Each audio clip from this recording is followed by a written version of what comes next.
Қайырлы күн баршаңызға. Бүгін осындай өте дәмді болып шығатын творожный пирог дайындайтын боламыз. Видеоны соңына дейін қарап, менің каналыма тіркеліп кетуді ұмытпаңыз. Бізге қажетті алдымен електен ұнды өткізіп аламыз.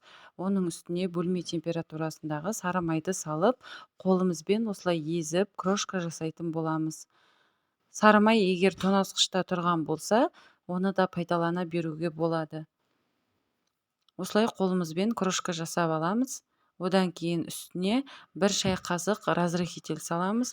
Оның үстінен 2 ас қасық қант саламыз.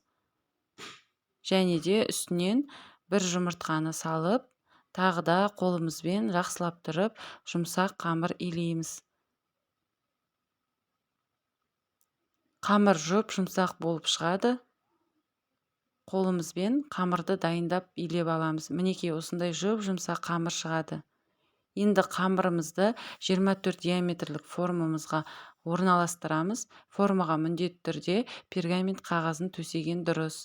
Мінекей видеода көрсетілгендей қолымызбен жан-жағына жайып шығамыз. Және де осы жайылған қамырымызды тоңазытқышқа 10 минутқа қойып қоямыз.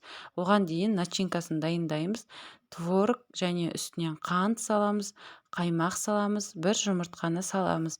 Жақсылап тұрып блендермен еземіз. Егер де блендер болмаса, миксердің көмегімен ессеңіз де болады. Мінекей осындай қою масса шығады. Енді осы массаны жаңағы холодильниктен тестомызды шығарып үстіне құямыз. Осы уақыт аралығында пешімізді 180 градусқа қыздырып дайындап қоямыз. Мінекей осындай қою масса шығады. Енді үстіне кез келген жидек салсаңыз болады. Мен бұл жерде клубника мен малинаны араластырып салдым. Немесе қатырылған жеміс жидек салсаңыз да болады. Өте дәмді болып шығады. Осылай барлығын орналастырып алғаннан кейін қызып тұрған 180 градус пешімізде 35-40 минут көлемінде пісіреміз. Пісу барысы өзіңіздің пешіңізге байланысты. Және пісіп жатқан кезде пештің аузын ашуға болмайды. Мінекей пирог дайын болды. Алдын ала суытып дайындап алдым. Өте дәмді болып шықты.